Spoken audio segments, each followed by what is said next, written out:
Melhor jogador do River Plate, De La Cruz já pode assinar um pré-contrato e tem vários clubes brasileiros de olho nessa situação. No vídeo de hoje do canal do Nicola, te dou mais detalhes dessa história.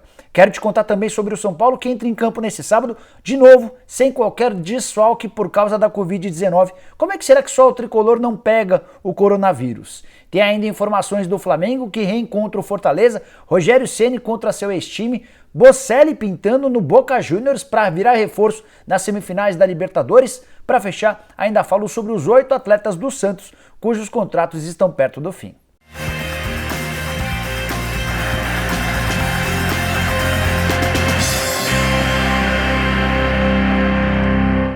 Fala aí pessoal, sou o Jorge Nicola, bem-vindos a mais um vídeo do canal. Ótimo sábado para todos vocês. E antes de passar as informações que eu prometi agora há pouco, só pedir para vocês deixarem um like nesse vídeo e se inscreverem no canal do Nicola. Para se inscrever, só apertar esse botãozinho vermelho de inscreva-se, combinado?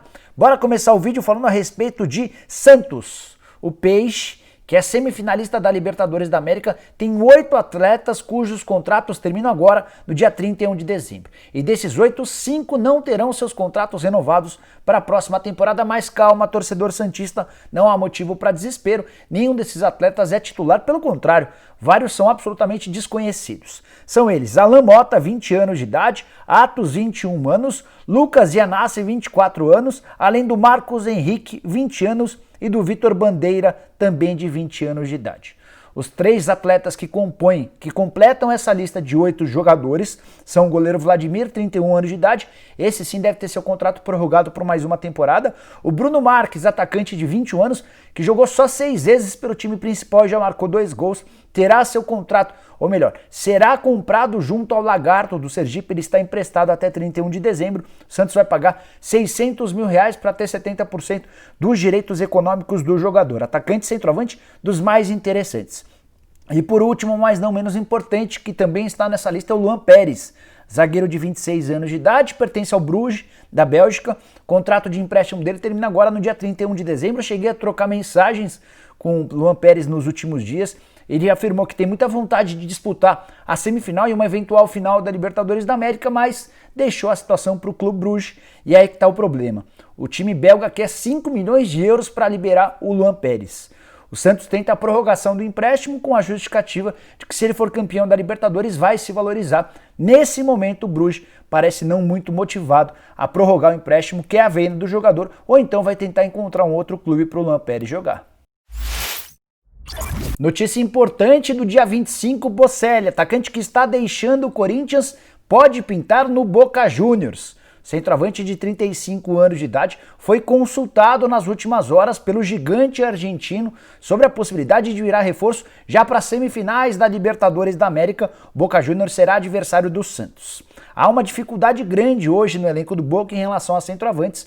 O Ábila, ex-jogador do Cruzeiro, que é o titular absoluto do Boca, tem sofrido muitas contusões e ele tem dado lugar ao Soldano, que é um cara esforçado, joga como centroavante de costas para o gol, mas não tem muita vocação para colocar a bola para dentro das redes. Só fez um gol em 13 partidas disputadas com a camisa do Boca Juniors. Diante do fato de o Bocelli ter deixado o Corinthians livre, não ter nenhuma negociação, nenhuma dificuldade para a compra dos direitos econômicos, o Boca Juniors procurou o Bocelli e iniciou negociações.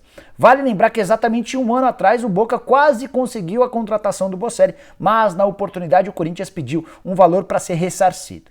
O Boca não quis pagar esse valor e o negócio acabou melando. Agora criou-se a oportunidade. Contei para você no vídeo desse dia 25 que o Corinthians decidiu pela não renovação do contrato do Bocelli pelo alto custo dele. Ganhava mais de R$600 mil por mês. Para falar a verdade, quando ele foi contratado em dólar. E o dólar disparou, ele se tornou um dos jogadores mais caros do atual elenco alvinegro. E diante da fase ruim, da dificuldade em converter as bolas e em transformar as oportunidades em gol, o Corinthians abriu mão de renovar seu contrato. O Bocelli até gostaria de continuar no Brasil, isso se não pintasse proposta de time grande na Argentina. Diante da possibilidade de defender o Boca Juniors, a tendência é que ele vire reforço e seja inscrito para os confrontos de 6 e 13 de janeiro contra o Santos nas semifinais da Libertadores. Bora falar agora sobre o São Paulo, que enfrenta nesse sábado, a partir das 21 horas, o Fluminense no Rio de Janeiro, confronto importantíssimo na disputa pelo título do Campeonato Brasileiro. E a grande novidade é uma velha notícia.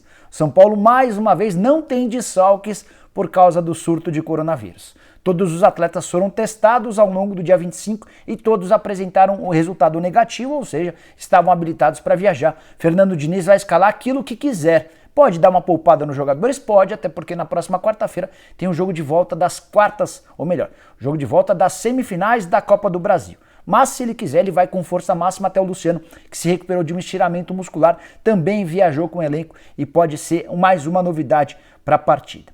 A grande pergunta que tem sido feita é como é que só o São Paulo conseguiu se livrar do surto da Covid? O Atlético Mineiro, o Palmeiras, o Flamengo, o Grêmio, vários clubes do futebol brasileiro já tiveram inúmeros desfalques por causa da Covid-19. São Paulo perdeu apenas um único atleta que testou positivo e foi impedido de jogar, foi o Tietê, que no mês de, deixa eu só conferir para não falar nenhuma besteira, ele testou positivo em 7 de novembro e ficou 10 dias fora. O Arboleda também havia testado positivo, mas um pouco lá atrás, quando o São Paulo ainda não havia retomado as atividades. Ele até foi pego numa balada recentemente, tomou uma multa, e a preocupação de muitos torcedores é de que ele se contaminasse nessa balada e passasse a doença para as outras pessoas, para os outros jogadores, até porque ele foi visto na balada sem máscara. Mas o Arboleda já havia testado positivo. Uma das explicações para o São Paulo não ter casos de Covid como os rivais é a prevenção e todos os cuidados. E aí tem dois exemplos que justificam essa situação do São Paulo. O Toró e também o Bruno Alves chegaram a ficar afastados por um período no tricolor porque haviam tido contato com pessoas contaminadas. O Bruno Alves ficou de fora de 2 partidas, jogos contra Ceará e Bahia por precaução. Já o Toró ficou 10 dias sem treinar também por conta do convívio com uma pessoa que havia testado positivo, pessoa nada a ver com o mundo do futebol. Então, diante dessa rigorosidade estabelecida internamente e também da responsabilidade dos atletas que estão evitando sair de casa, que estão evitando se expor, não fazem aglomeração. Diante de tudo isso, o São Paulo vai conseguindo passar ileso ao surto de Covid, algo extremamente importante, levando em consideração que o elenco do São Paulo é muito menor do que o dos outros. Bora falar agora sobre o confronto entre Flamengo e Fortaleza, marcado para as 19 desse sábado no Castelão, reencontro de Rogério Ceni com o seu ex-clube. E desde que o Rogério saiu, a coisa degringolou no Fortaleza. Era um time na metade da tabela, olhando até na possibilidade de ficar na parte de cima da tabela de classificação entre os 10 primeiros. Mas nesse momento o Fortaleza aparece apenas 2 pontos à frente do Z4. O time venceu apenas um dos últimos 11 jogos, 4 empates e 6 derrotas nesse período. Desde que o Rogério Ceni saiu, são 4 derrotas, 3 empates e uma única vitória sob o comando do Marcelo Chamusca. As coisas não vão bem, a enorme preocupação do torcedor do Fortaleza em relação ao futuro do time. E para essa partida, justamente contra o Flamengo, seria a possibilidade de redenção contra Rogério Ceni. Flamengo que vem de 4 vitórias seguidas, mas tem desfalques importantes para o jogo dessa noite. O Diego Alves, o Thiago Maia e o Michael estão machucados, o Gabigol e o Felipe Luiz suspensos. Até por isso, o provável Flamengo para essa noite tem no gol Hugo, Isla, Rodrigo Caio, Natan e René na lateral esquerda, meio de campo com Ilharão que está de volta, ao lado de Gerson, de Everton Ribeiro, de Arrascaeta, na frente Bruno Henrique e Pedro, que vai herdar a vaga de Gabigol. Do meio para frente as coisas vão muito bem, obrigado. O miolo de zaga também sem grandes problemas com Rodrigo Caio e Natan. O René na lateral esquerda é certamente uma baixa na comparação com o Felipe Luiz. O Hugo já provou que trata-se de um grande goleiro. Vai ter mais uma oportunidade de jogar. O Hugo que teve seu contrato recentemente prorrogado.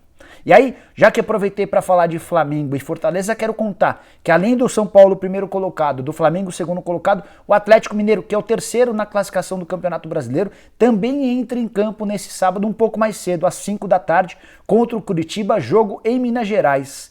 E a curiosidade desse jogo se dá pelo fato de o Curitiba, o adversário do Atlético, ter 7 jogadores que já passaram pelo Atlético Mineiro. Desses 7, 5 podem estar em campo à disposição. Os únicos que a gente sabe que não podem jogar são o lateral direito Mailton e o Ramon Martinez, que foi contratado ainda na era Rui Costa.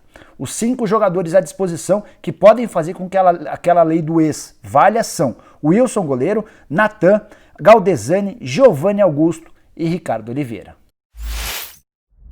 Bora fechar o vídeo com a grande notícia desse dia 26, Nicolás de la Cruz, meio atacante uruguaio, craque do time do River Plate, já pode assinar um pré-contrato para jogar em qualquer clube de graça a partir de 2021. Vamos explicar direito essa história. Contrato do De La Cruz com o River Plate termina no dia 30 de junho. Ou seja, a partir de agora, do dia 31 de dezembro, hoje é dia 26, 31 faltam 5 dias, ele já pode assinar um pré-contrato para firmar um compromisso e se mudar de graça para esse clube. De graça é modo de dizer, porque como ele estará livre, será o De La Cruz quem exigirá, entre aspas, a compra dos direitos econômicos. Em vez de pagar ao River Plate, o clube que quiser ficar com o De La Cruz vai ter de comprar do próprio jogador os direitos econômicos, é mais ou menos assim que tem funcionado. Mas certamente é bem mais barato comprar o De La Cruz do próprio De La Cruz do que do River Plate. Ele estava avaliado pelo Transfer Marketing como um jogador de 12 milhões de euros. Jogador da seleção uruguaia, decisivo nas últimas campanhas do River Plate, é titular desde 2018 do River e havia sido comprado do Liverpool, do Uruguai, por apenas 1,5 milhão de euros. Salário bem acessível para os grandes clubes do futebol brasileiro. Ele ganha na casa dos 450 mil reais mensais. Qualquer clube de ponta do país certamente é capaz de pagar 600, 700, 800, quem sabe 1 milhão de reais para conseguir convencer o De La Cruz de que seria mais importante jogar no futebol brasileiro agora do que se mudar para o futebol europeu. A tendência é que os brasileiros concorram com grandes clubes europeus. O irmão do Carlos Sanches, sim, o De La Cruz é meio-irmão do Carlos Sanches, jogador do Santos, certamente vai ter propostas também do velho continente. Bora falar sobre clubes brasileiros que já sondaram, que já quiseram entender um pouquinho mais sobre a situação do De La Cruz. O Santos, desde que o Sanches tem feito campanha, tem feito cartaz para a contratação do De La Cruz, lá na época ainda do José Carlos Pérez, chegou a conversar com o Meia. O Pérez contou, inclusive, que chegou a receber, ganhar uma camisa de presente do De La Cruz. Hoje é muito difícil imaginar que o De La Cruz vá jogar no Santos por conta de todas as dificuldades financeiras do Peixe, que nem pode inscrever novos atletas em razão daquela punição da FIFA. O Flamengo e o Palmeiras são dois dos grandes candidatos à contratação do De La Cruz, jogador de muita categoria que seria titular em qualquer uma das duas equipes. O Atlético Mineiro, por meio do Alexandre Matos, já sondou, já conversou. O Matos prefere não falar muito a respeito dessa negociação, até porque teme que outros rivais grandes do futebol europeu apareçam, mas o Matos está por dentro dessa história e pode tentar a contratação do De La Cruz. O Grêmio chegou a especular, chegamos a ouvir falar sobre a possibilidade de o De La Cruz também pintar no Grêmio. Estou muito curioso para saber como é que essa novela termina. Trata-se de uma das principais promessas, é mais do que promessa. Trata-se de um dos principais jogadores em atividade no futebol sul-americano. Só 23 anos de idade é uma enorme oportunidade de contratar, tirar proveito esportivo e depois negociar esse atleta com grandes clubes do futebol europeu. Certamente, se eu fosse dirigente e tivesse dinheiro, telefonaria dia sim, dia também para o De La Cruz, na tentativa de contratá-lo a partir da metade do ano que vem. Bom, pessoal, eram todas essas as informações que eu queria dividir com vocês no vídeo de hoje do canal do Nicola. Espero que vocês tenham curtido o vídeo e deixem um like por aqui. Quem ainda não se inscreveu no canal, resolve esse problema agora mesmo. Só apertar esse botãozinho vermelho de inscreva-se, aproveita e ativa também os sininhos, o sininho no caso, para passar a receber notificação de todo vídeo novo ou live. Estamos quase chegando em 1 milhão de inscritos, conto muito com a sua ajuda para a gente bater essa marca extremamente importante. Fechado? Nos vemos de tarde ou assim que surgirem mais notícias. Até lá, abraço, tchau, tchau!